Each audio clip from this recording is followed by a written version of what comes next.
Beep, beep, beep, beep, beep, beep. Live from Wellston, Georgia, it's another episode of the Wartown Times. Be sure to like us on all of our internet doohickeys like TikTok, YouTubing, and defation booking.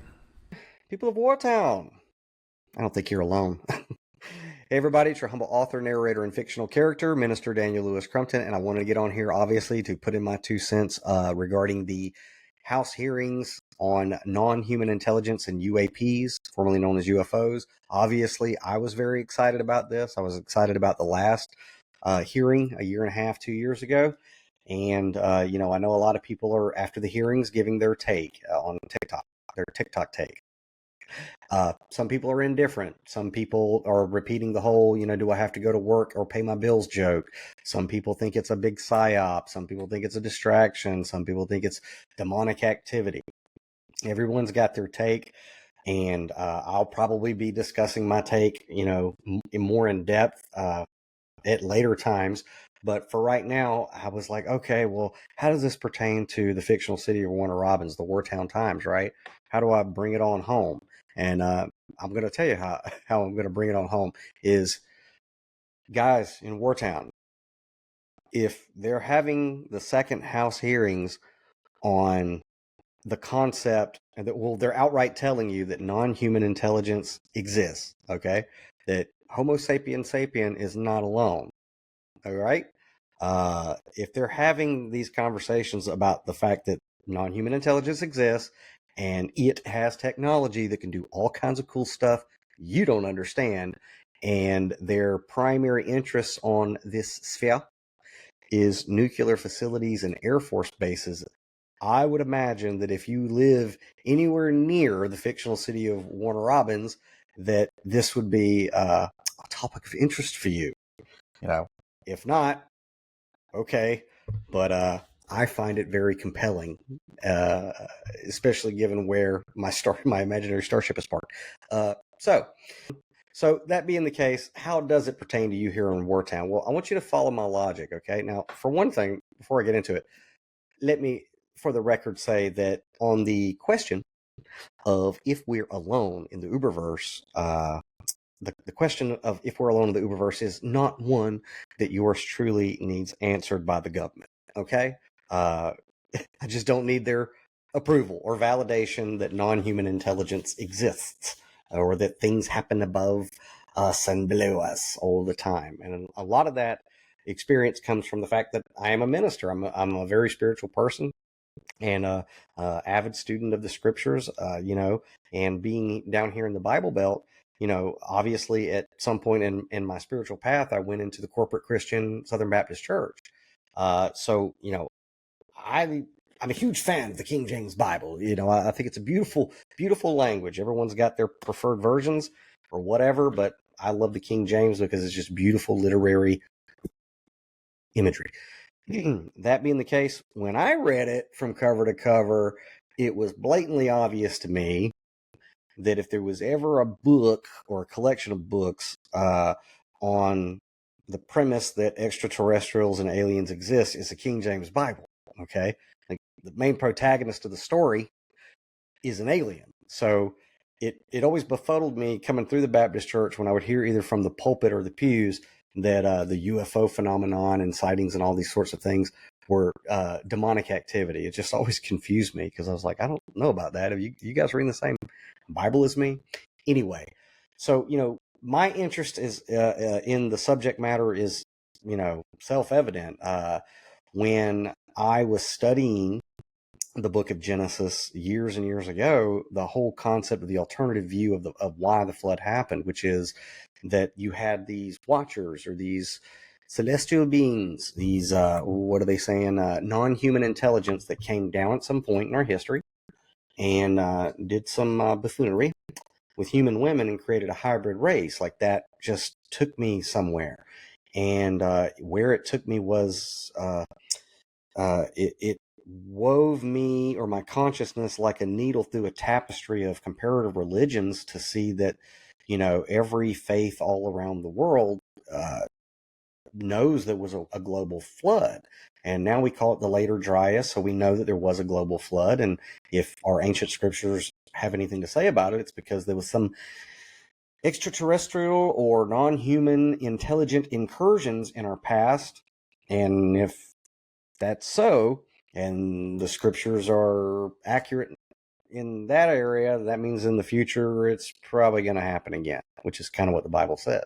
So, that led me to write my novel, Then Came the Flood, which you can get on barnesandnobles.com, amazon.com, and booksmillion.com. What I was trying to do with the novel, because it was published in 2012, December, the first printing of the book was December the 21st, 2012, as a matter of fact. So I started doing research and wrote it, a couple years ahead of that. And the intent and kind of one of the intents of the novel was to try to bridge the gap between more modern verbiage of concepts of extraterrestrials with the King James Bible, or with the narrative of the Bible, to kind of allow other Christians to, kind of bridge the gap that we're talking about the same kind of thing here, to properly understand the scripture. So I wrote my novel, Then Came the Flood, on that. And,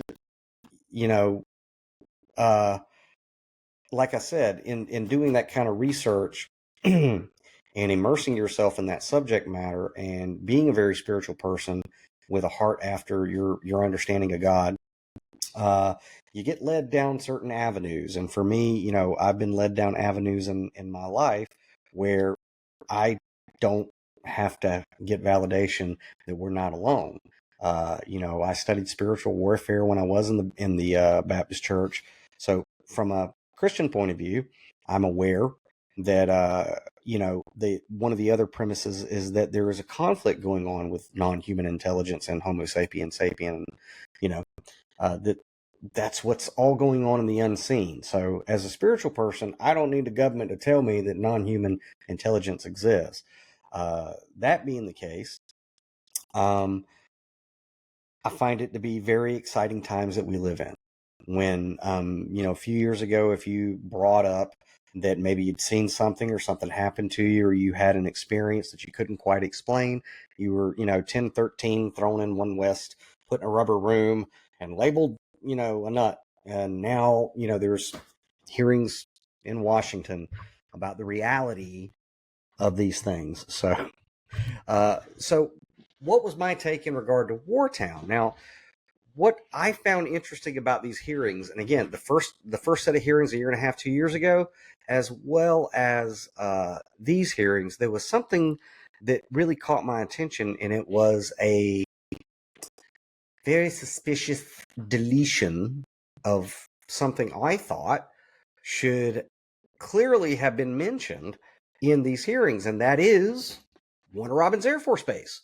I listened to the hearing yesterday twice, and I heard, about the incursions here recently at Langley. And of course, you hear these frequent Air Force bases, right? Patterson, Langley, those Air Force bases mentioned, and as hotspots of non-human intelligent and UAP activity. And I'm listening, and I'm like, surely they're going to say that Warner Robins, Georgia is a hotspot for reports or sightings or anything of non-human intelligent activity.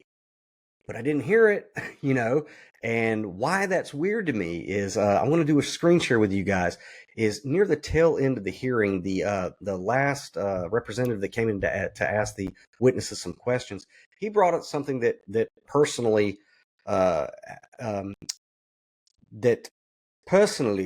made my spidey sense go off in regard to the idea that Warner Robins Air Force Base isn't being mentioned in these hearings. And let me go ahead and do this share, and I'll show you what I'm talking about. So right here at the tail end of the hearing, and again, guys, if you haven't, please do the House hearing on UFO sightings. It's not quite 2 hours and 24 minutes, but you really need to listen. You need to listen to this. It's great stuff. But right here at the end, this is what caught my attention in regard to Wartown. Thank you all for being here. And Madam Chairwoman, I'm out of breath because I sprinted to get here, but this is an important hearing.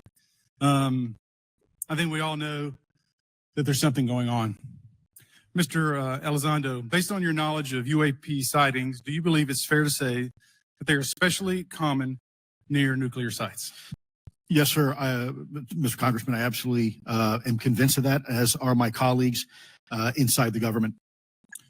And the reason why I pose that question, and this has been one of my talking points from the beginning, is, Oak Ridge is in Tennessee.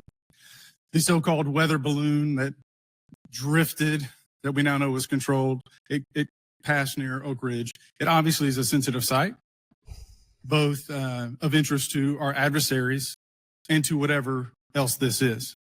Because we know that at military installations, at sensitive locations, such as nuclear facilities, that we're seeing this take place. So the question is what is it? Do you believe they've caused an irregular activity, and why might they be interested in those sites? Sir, in some cases, it's actually regular activity. You'd be surprised. There's actually documentation right now that's been submitted. It's not just Oak Ridge. It's Savannah River Site, SRS. It's also Los Alamos. A lot of our sensitive R&D locations appear to be under some sort of surveillance and monitoring. Why? Well, because a lot of innovation comes out of those areas, a lot of new technologies, a lot of, if you will, disruptive technologies that we use for our national defense originates out of those locations, and advanced concepts in physics as well. So if I was doing any type of reconnaissance, even on a foreign adversary, that's a great target to start with. Sure. And again, this has been one of my talking points. I do have questions. What role might the Department of Energy or its subsidiaries or affiliates have in this type of technology, or possessing this type of technology, whether it's ours or others? Mr. Gallaudet, I think your testimony has been pretty clear, but would you please reiterate that do you believe UAPs pose a threat to pilots? Excuse me. Yes, sir. I absolutely. They were threatening Navy pilots during the exercise that I was, my people were involved with in 2015. And it's my understanding they're risking pilot safety, commercial and military today. Well, considering, and I understand that there's a need in some cases to keep certain technologies secret, but you believe that it is posing a threat to our personnel, correct? So, what really caught my attention right there is right at the end, he brings up SRS Savannah River Site. Now, why this really caught my attention was, go ahead, and Savannah River Site is in South Carolina. So let's take a look at it real quick. All right. Now, why this is fascinating to me is, like, if you zoom up, it's huge. The SRS site is absolutely huge. It almost looks like, somebody took it into Photoshop and did a patch tool, but just to kind of show you how big it is, right? Now, what's ironic about this is you see this right here, a little town called Jackson, right? When I like to call it my exile years, when I was a little boy, my mommy and daddy, my dad was an electrician. He was also a veteran from the Air Force and the Navy. But at the time he was an electrician with IBEW, and he was working at the SRS when I was a kid. And they took me away from where we came from and took me to this little town called Jackson. And that's kind of where yours truly was from the ages of, say, 10 to 12, 13-ish. And there's like 1,700 people there. And, it's the smallest town. You'll, like, if you blink, you will miss it, coming into SRS, this huge nuclear facility. Okay. Very small town, very, very small town. And that's kind of where I came up for a while there, because my dad was working here. And it obviously, when I heard that with the hearings, it's like, wait a minute. The Savannah River Site is a regular hotspot for non-human intelligence and things like that. Now, I make no bones about the fact, people down here in the South, they think I'm a bit of a weirdo. They call me the Southern Doctor Strange because, that's the world that I walk in. So I have had supernatural paranormal experiences my entire life, and they kind of started right here in the little town of Jackson. Now, the reason why I find this even more ironic is because now, obviously, I am in Wartown in Warner Robins, near one of the biggest logistical Air Force bases in the world. We have, all of these companies that these guys in these hearings are talking about got non-human intelligent technology, reverse engineered it, and then put it into the private sector, like with Lockheed Martin and Boeing and all of these employers that we have around Warner Robins. Are now, these people are being discussed from the military industrial complex in House hearings that, yes, they have alien technology and have been leaking it into the public over the past 50 plus years. However, Warner Robins Air Force Base is not being named as a hot spot in these hearings. And for me, that is just bizarre. So I kind of wanted to put it out there to you guys here in Wartown. If you, have any stories, personal stories, okay, I know I have plenty here in Wartown. I have plenty of firsthand experiences of a woo-woo nature, okay? I don't always talk about them. I only talk about them in, my close circles with people who are scientifically minded and can have these adult conversations, and now are being validated by these guys having hearings, that it's not completely nutty to think that we're not alone, or that there's more than what we can see with our senses.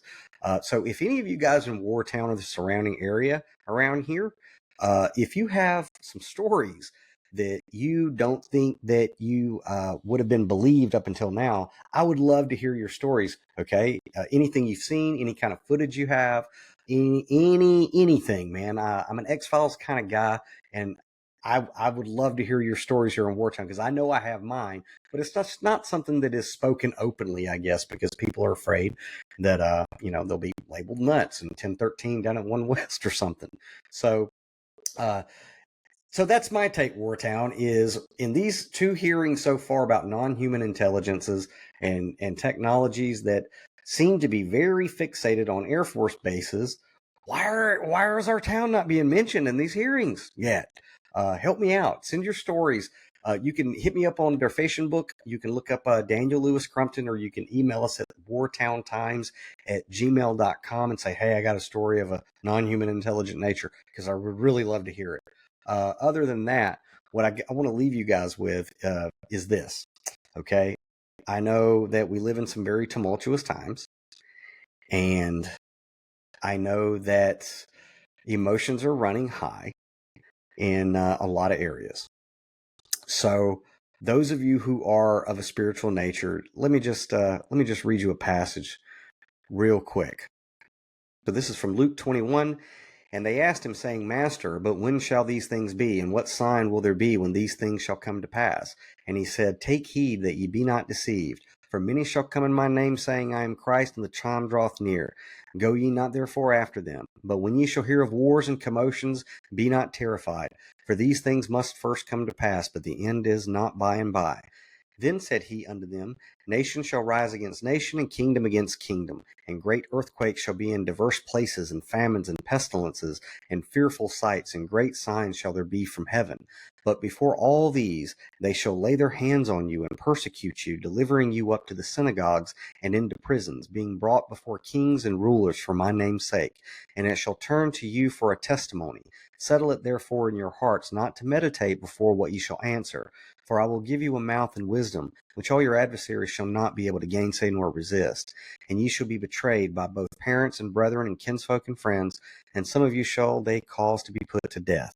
And ye shall be hated of all men for my name's sake. But there shall not an hair of your head perish. In your patience possess ye your souls.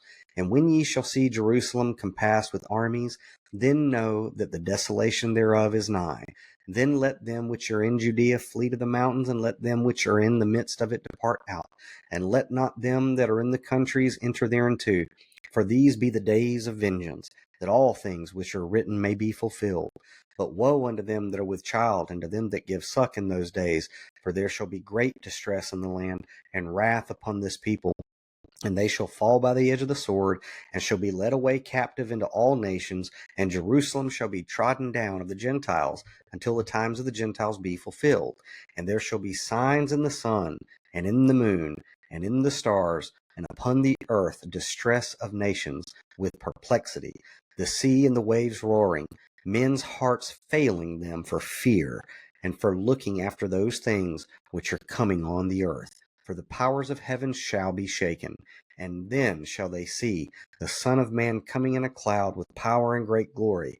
And when these things begin to come to pass, then look up and lift up your heads, for your redemption draweth nigh.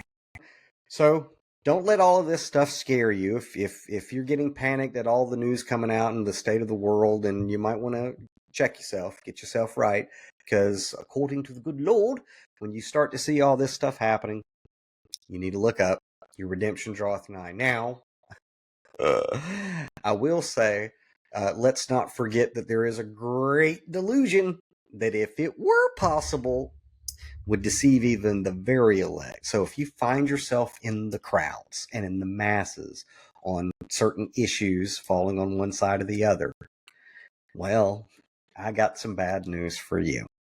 But if these things are making you very excited, if you feel a peace that's come over you as a result of, the stupid popularity contest and the way that it fell, and the fact that now the government's hand is actually being forced to let you know you're not alone, don't panic.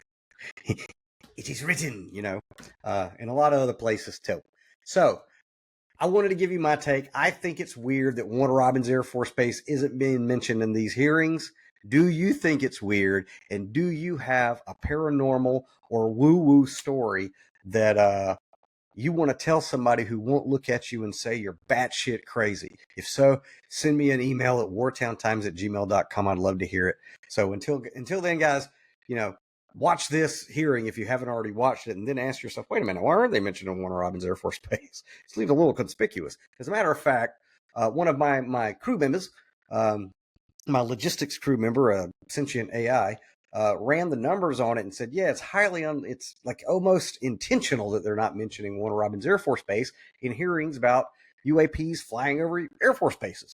But anyway, I want to hear from you guys. Let me know what you think. Until I see you on the streets, love you. Peace.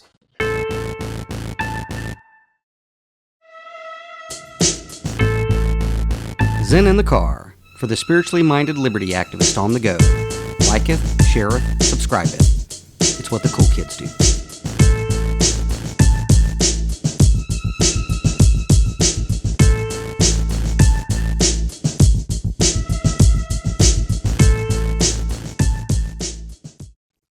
He's the cutest fucking dog you've ever seen in your life.